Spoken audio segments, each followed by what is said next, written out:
নানি রূপে এটা কারা? হায় আল্লাহ! বৌমা আমি একটু দান দিয়া হরি। এই যে দাও মেঘ আইতাছে, মেঘ আইলে একেবারে সারা সর্বনাশ পরে না খাদাম। বউ বউ না বউ বউ তুমি খেলো এটা দা যাও না। জীবন শেষ করে লাইলাম এই এক ভিডির পিছে। রে সুলতান রে কই গেছাস? না না না চাচি ওই কাকি দাও জানাম না কবাত গেছিনি আঙ্গ বাড়ি উলি এগুলাকে জীবন শেষ। এই যে দান করো গরু রেখে তোর বাপে খাওয়াইব রে। কি একটা ঝামেলার মধ্যে যে পড়ছি আজকা। আজ খাই ও খালি কোমর ভাতালে দুইটা বাড়ি দেন সব শেষ। বিয়ার আগে কত কিছু ও মা গো মা। আয়ো আজকা খালি তুমি তোমার আজকা আমি লইতাছি প্রতিদিন আর কোনো মাফ নাই। আম্মা এই ধান হর এই যে ধান দি কাটতেছে ধান দিয়ে মধ্যে চয়ে গেল গা মেঘের মধ্যে আইলে আজকা খেলে আয়ো আজকে আয়ো কোমর ভাতালে যদি তোমার সুলতান আজকে না ফিটাইছি আমার নাম কুদ্দুস না। আজকে আয়ো খালি তুই এদিক গাইতাছে মেয়ে গায়ে ভরতাছে এটা কোনো কথা হইলো?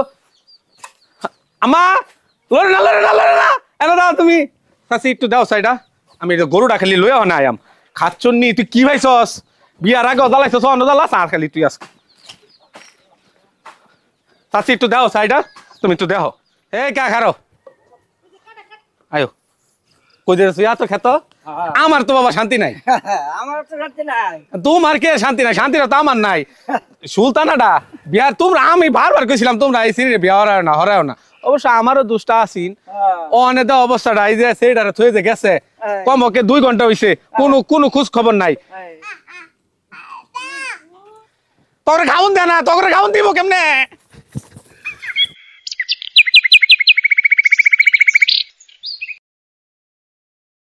এবার ধান অনেক কত নি পাইছি এবার? দাম তো ভাই 50 মণ।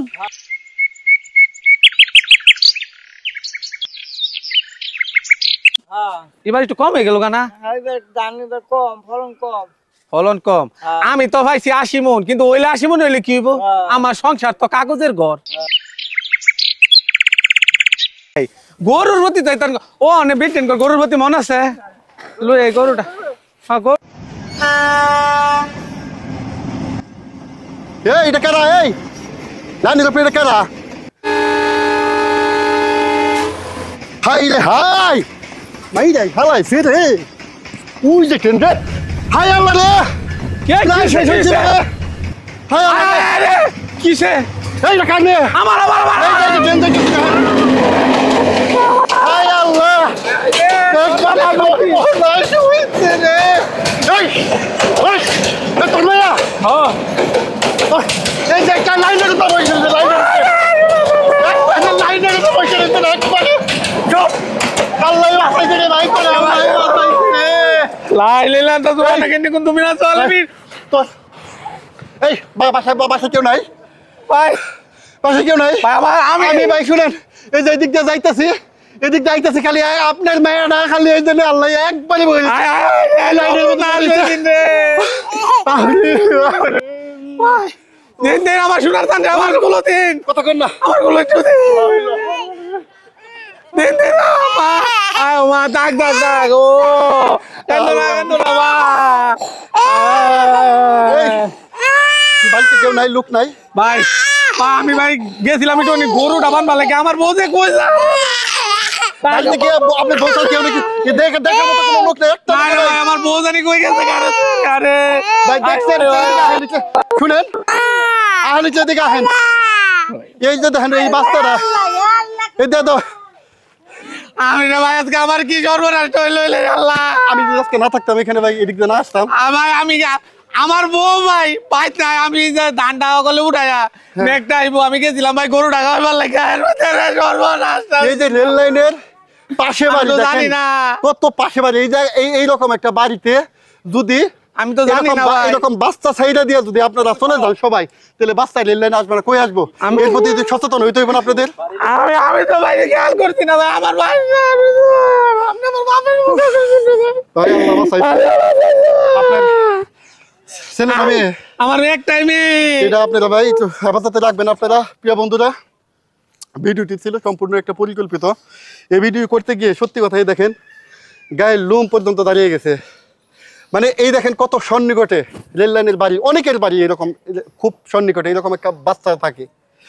এই সকল বাচ্চাদের যদি হেফাজতে না রাখেন তাহলে এই সকল বাচ্চারা স্বাভাবিকভাবেই রেল লাইনে উঠবেই এবং দুর্ঘটনা ঘটবেই।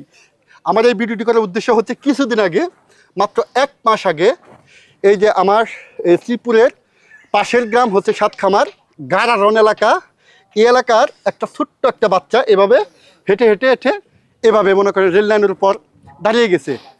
দাঁড়িয়ে দূর থেকে তো এত ছোট বাচ্চা এলএম সাহেব দেখতে পারবে না, বা মানে একটা ট্রেন ব্রেক কষতে গেলেও দাঁড়ানোর জন্য একটা যদি থাকে তাহলে 400 মিটার পর্যন্ত তার সম্মুখে বাধামুক্ত থাকতে হয়। এই বাচ্চাটাকে এলএম সাহেব তখন দূর থেকে দেখতে পারবে না। স্বভাবতই এইরকম যদি পরিস্থিতির শিকার হয় রেল বাচ্চাটার উপর দিয়ে চলে যাবে। এইরকম অসচেতনতা আমরা কখনোই হব না।